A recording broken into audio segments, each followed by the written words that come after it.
Growing up, our house was like a military camp. My father, a college teacher, ran a tight ship. My older sister Sarah was the perfect child, obedient, studious, and always eager to please. Me? I was the wild card, the one who always pushed the boundaries. "Carol, sit up straight," my father would bark during dinner. "A lady doesn't slouch." I'd roll my eyes and straighten my spine, only to slump down again the moment he looked away. It was a constant battle of wills. My mother, though less vocal, was equally strict. She'd purse her lips disapprovingly at my choice of clothes or friends. "What will the neighbors think?" was her constant refrain. Despite the suffocating atmosphere at home, I managed to carve out a bit of freedom for myself. I started dating Jake when I was 16. He was 19, in college, and everything my parents would disapprove of. We kept it secret, stealing moments together whenever we could. Life seemed to be looking up. I had plans to go to college, to finally escape the suffocating grip of my parents' expectations. But fate, it seems, had other plans. It was a few months after my 18th birthday when I started feeling sick in the mornings. At first, I brushed it off as stress from my upcoming exams. But as the days went by, a nagging suspicion began to grow. I still remember standing in the tiny bathroom of a gas station, staring at the little plastic stick in my trembling hands. 2 pink lines. Positive. I was pregnant. I spent the next few days and a days, trying to figure out what to do. I knew I had to tell Jake, but every time I picked up the phone, my courage failed me. Finally, I couldn't put it off any longer. We met at our usual spot, a small park hidden away from prying eyes. Jake was all smiles when he saw me, but his face fell as soon as he noticed my expression. "Carol, what's wrong?" he asked, reaching for my hand. I pulled away, wrapping my arms around myself. "I'm pregnant," I blurted out. The silence that followed was deafening. Jake's face went through a range of emotions: shock, disbelief, and then, fear. "Are you sure?" he finally managed to say. I nodded, tears welling up in my eyes. I took 3 tests. They were all positive. Jake ran his hands through his hair, his eyes cold. "You need to get rid of it." "An abortion, Carol. It's the only way. We're too young for this. It would ruin both our lives." I couldn't believe what I was hearing. This was Jake, the boy I thought I loved, telling me to abort our child like it was nothing more than an inconvenience. "Get out of my sight," I hissed, turning away from him. He left without another word, leaving me alone with my thoughts and the weight of the decision I now had to make. Telling my parents was even worse. I waited until after dinner, when my father was in his usual spot in the living room, reading the newspaper. My mother was knitting, and Sarah was there too, hovering in the background. "I have something to tell you," I said, my voice shaking. My father lowered his newspaper, eyeing me suspiciously. "What is it, Carol?" I took a deep breath. "I'm pregnant." The explosion that followed was worse than I could have imagined. My father's face turned an alarming shade of red as he yelled about shame and disappointment. My mother burst into tears, wailing about what the neighbors would think. Sarah just stood there, her face a mask of shock and disgust. "You will get an abortion," my father declared once he'd calmed down enough to speak coherently. "We'll find a discreet clinic. No one needs to know about this mistake." Despite my initial reluctance, the constant pressure from my family wore me down. A few days later, I found myself sitting in a sterile doctor's office, my mother and Sarah flanking me like prison guards. The doctor, a kind-faced woman in her 50s, reviewed my charts with a frown. She looked up at me, her eyes full of concern. "Carol, I need to inform you of something important," she said gently. "Given your medical history and certain risk factors, if you proceed with an abortion, there's a high likelihood that you may never be able to have children again." The words hit me like a ton of bricks. Never have children again? The choice suddenly became crystal clear. "No," I said, my voice stronger than I expected. "I'm not doing it. I'm keeping this baby." My mother gasped. Sarah rolled her eyes. But I stood firm. The drive home was tense and silent. As soon as we walked through the door, my father was there, expectant. "Well?" he demanded. "She wouldn't do it," my mother spat. "After everything we've done for her." My father's face contorted with rage. "You ungrateful little—" He cut himself off, taking a deep breath. When he spoke again, his voice was cold and final. "Get out," he said. "Pack your things and get out of this house. You're no daughter of mine. I won't have you embarrassing this family with your condition." My mother nodded in agreement, her eyes hard.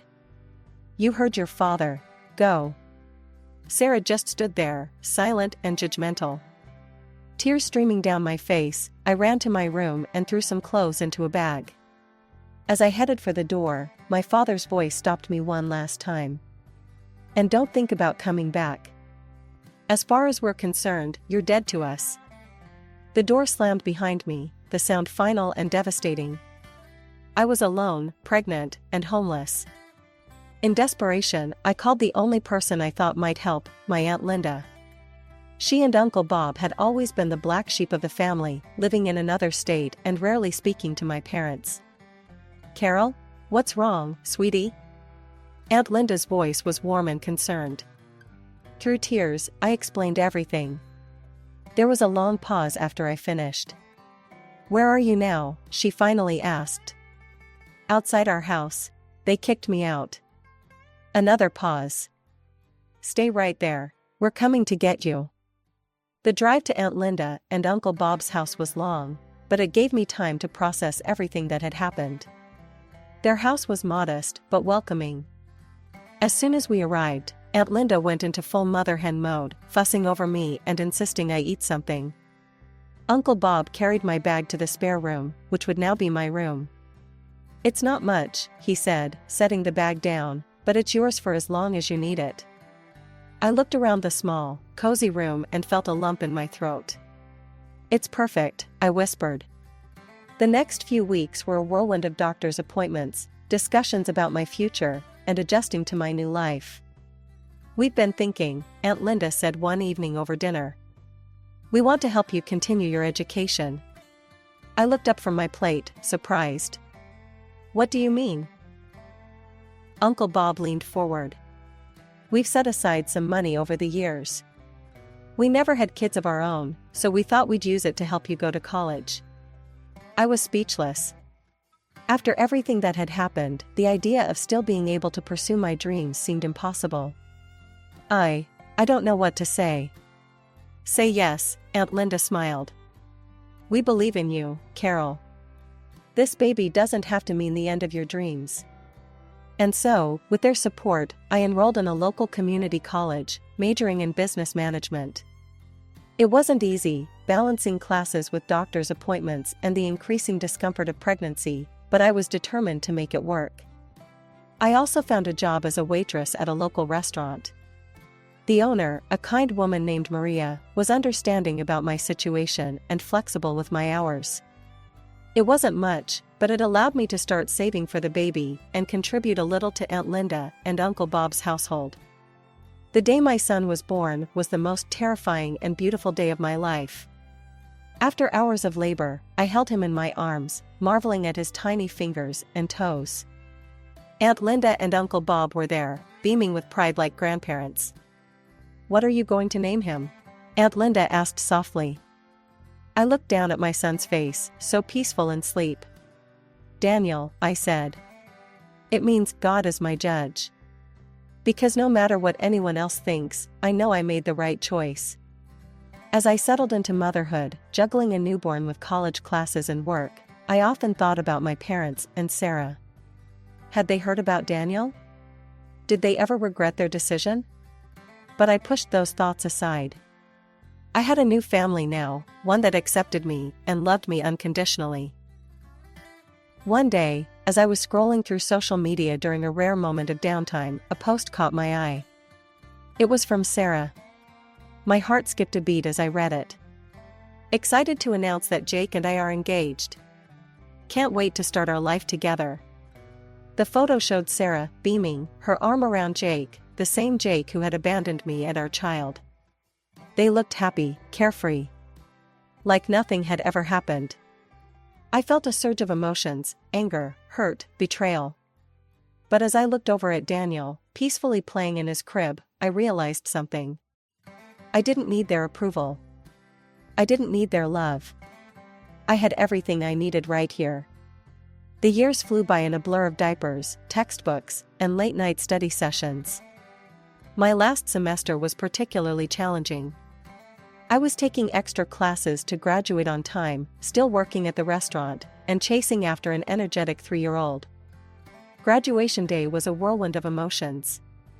As I stood in line, waiting to receive my diploma, I scanned the crowd. Aunt Linda and Uncle Bob were there, of course, beaming with pride. Daniel sat on Uncle Bob's shoulders, waving excitedly every time he caught my eye. The real surprise came at the graduation party Aunt Linda and Uncle Bob threw for me. As we were celebrating, Maria, my boss from the restaurant, pulled me aside. "Carol, I have a proposition for you," she said, her eyes twinkling. "I'm looking for a new restaurant manager, and I think you'd be perfect for the job." I was stunned. "Me? But I've only ever been a waitress." Maria waved her hand dismissively. "You've been much more than that. I've seen how you handle difficult customers, how you organize the staff, how you balanced work and school and motherhood. That's the kind of dedication and skill I need in a manager." It was a dream come true. A stable job with better pay and regular hours, exactly what I needed for Daniel and me to start our new life. The next few years were a whirlwind of positive changes.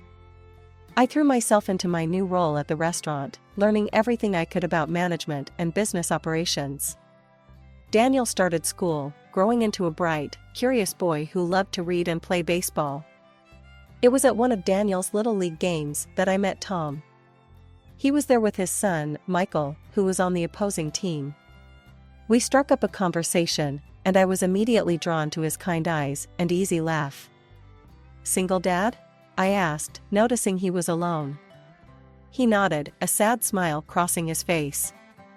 "Widower, actually. Michael's mom passed away when he was a baby." My heart went out to him. "I'm so sorry. It must be tough." "It is," he admitted. "But we manage. How about you? Single mom?" I laughed. "Is it that obvious?" Our relationship developed slowly.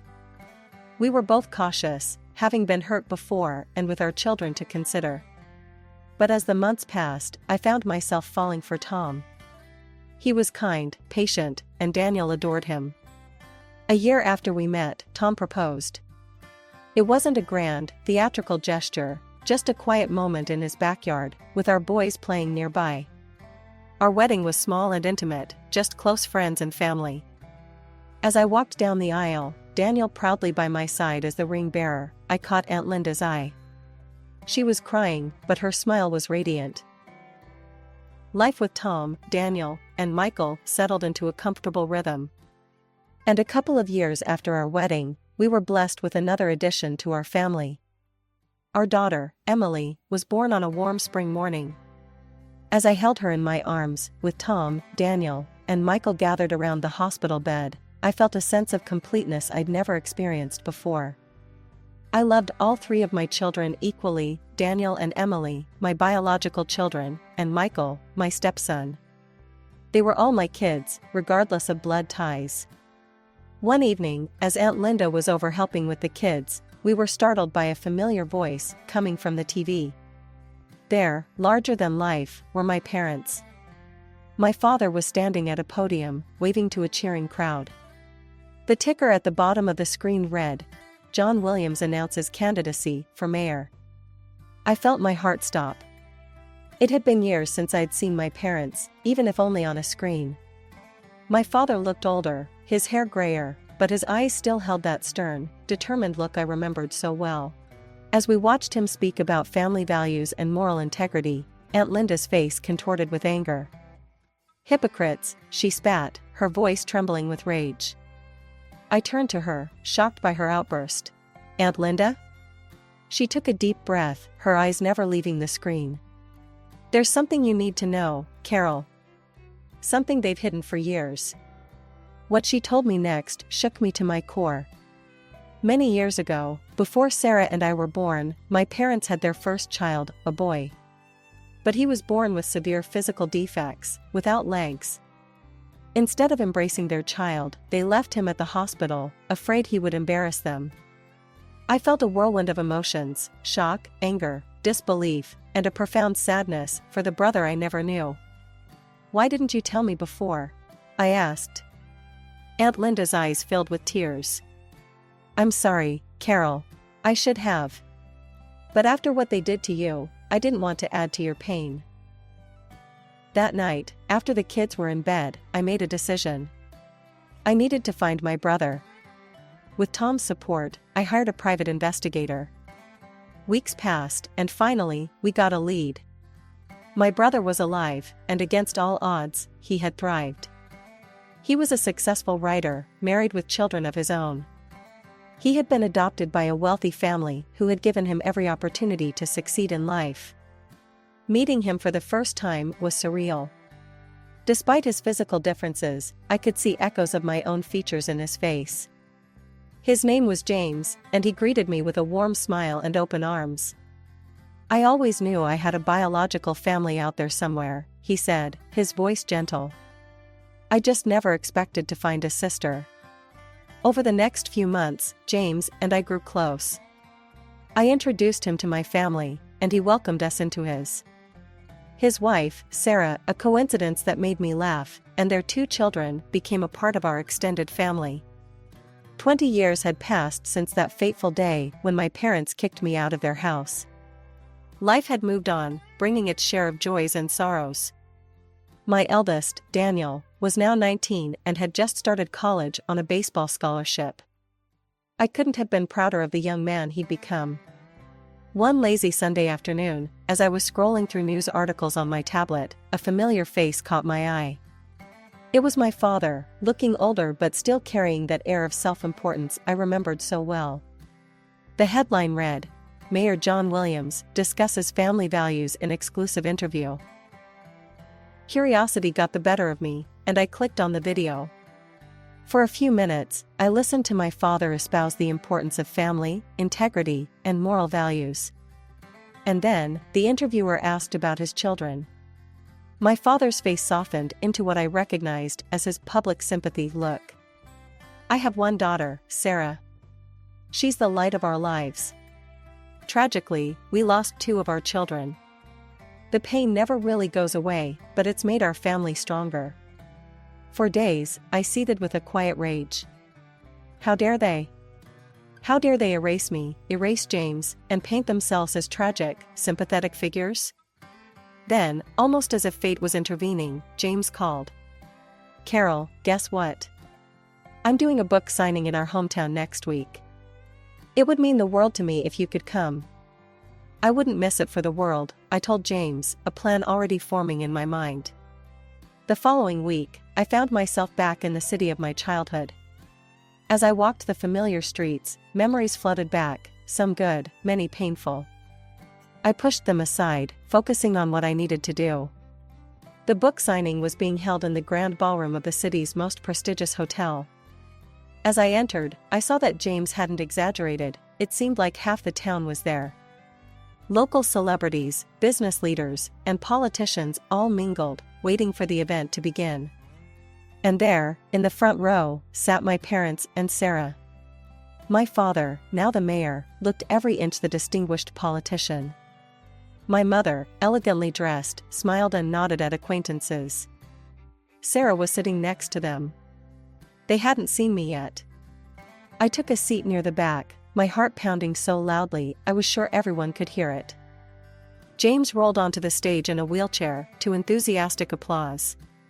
He looked confident, at ease in the spotlight. As he began to speak about his book and his life, I saw my parents nodding sympathetically. "I was born with a severe physical disability," James was saying. "No legs, and other health issues. My biological parents abandoned me at the hospital, unable or unwilling to care for a child with my needs. I watched my father's face carefully. He showed no sign of recognition, no hint of shame. Just the carefully crafted mask of a politician expressing appropriate concern for a constituent's sad story. James continued. I was fortunate. I was adopted by a wonderful family who gave me every opportunity to succeed. But I always wondered about my birth family. Who were they? Why did they give me up? The room was silent, all eyes fixed on James as he continued his story. I stood to the side, my heart racing, waiting for the moment that would change everything. Then, James smiled, his eyes twinkling with a mix of mischief and determination. But that's not the end of our story, he said. You see, I found my family. My sister, Carol, is here with us today. He turned towards me, extending his hand. Carol, would you join me on stage? A collective gasp rippled through the audience as I stepped into the spotlight. I saw recognition dawn on many faces. After all, I had grown up in this town. But the most striking reactions came from the front row. My parents' faces drained of color, their expressions a mixture of shock, fear, and dawning comprehension. Sarah, my sister, looked like she'd seen a ghost. They knew their carefully constructed facade was about to crumble. My parents stood abruptly, clearly intending to make a hasty exit. But I wasn't about to let them escape the truth again. Mom, Dad, please stay, I called out, my voice echoing through the now silent room. I think it's time we had an honest conversation, don't you? They froze, trapped by the eyes of the entire audience. Slowly, reluctantly, they sank back into their seats. I took a deep breath. Many of you knew me growing up. You knew my family. But there's a lot you didn't know. A lot that's been hidden for far too long. And then, I told them everything. How my parents had abandoned James at the hospital, ashamed of his physical differences. How they'd hidden his existence, building their reputation on a foundation of lies. And then, history repeated itself, I continued, my voice growing stronger. When I got pregnant at 18, they didn't offer support or understanding. They demanded I have an abortion, ignoring the doctors who said it could leave me infertile. And when I refused, they kicked me out. Their own daughter, pregnant and alone, thrown away to protect their precious reputation. Gasps and murmurs rippled through the crowd. I saw looks of disgust directed at my parents, who seemed to shrink in their seats. For years, I've heard them talk about family values and morality, I said, my voice thick with emotion. But their actions tell a different story. They abandoned 2 of their children when we needed them most. They erased us from their lives to maintain their perfect image. The room erupted into chaos. People were shouting, some at my parents, others at each other. Journalists who had come to cover a simple book signing were now frantically taking notes or speaking rapidly into their phones. In the midst of the uproar, I locked eyes with my father. The man who had loomed so large in my childhood now looked small, defeated. My mother was openly weeping, while Sarah sat frozen, her face a mask of shock and confusion. In the days that followed, the story exploded. It was all over the local news, then national. My father's political career evaporated overnight. The man who had preached about integrity and family values was exposed as a hypocrite of the highest order. His position as mayor became untenable. He resigned within a week, citing personal reasons. But everyone knew the truth. The college where he had taught quickly distanced themselves, terminating his position. Amidst all the chaos, one thing became clear, my sister Sarah had made her choice. She stood firmly by our parents, refusing to acknowledge the truth of what they had done. You've ruined everything, she hissed during a brief phone call. Don't contact me again. You're dead to me, just like you're dead to Mom and Dad. But life has a way of throwing curveballs when you least expect them. A few days later, I received a call from a number I hadn't seen in over 20 years. It was Jake, Sarah's husband, and the father of my eldest son. Carol? His voice was hesitant, almost sheepish. I've been thinking about us. About what happened. Sarah and we can't have children. And I thought, maybe we have a son together. We could be a family. I couldn't help but laugh. Jake, you made your choice 20 years ago. You abandoned me when I was pregnant with your child. You married my sister. And now, just because you can't have children with her, you think you can come back to me? No, that's not how this works. But Carol. No, Jake. I have a wonderful husband and a beautiful family. I don't need you, and I certainly don't want you. Goodbye. I hung up, feeling a sense of closure I hadn't realized I needed. However, the surprises weren't over. The next day, I received another unexpected call. This time, it was from Jake's parents. Carol, a tentative voice asked. This is Martha, Jake's mother. We just found out about Daniel.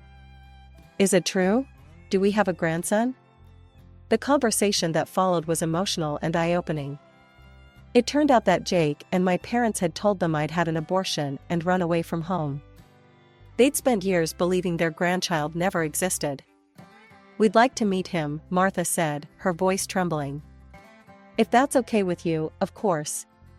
We understand if you don't want us in your lives. I thought about it for a moment. These people weren't responsible for Jake's actions or my parents' lies. They were victims of the deception too. Okay, I said finally. I'll talk to Daniel and see if he's open to meeting you. The meeting between Daniel and his paternal grandparents went surprisingly well.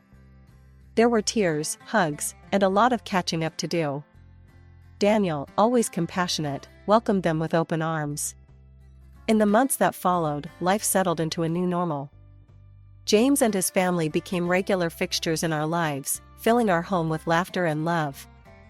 Aunt Linda and Uncle Bob doted on all the grandchildren, biological or not. As for my parents and Sarah, I heard snippets of news now and then. They'd moved away, trying to escape the scandal. Part of me felt sorry for them, but I knew I'd done the right thing in telling the truth.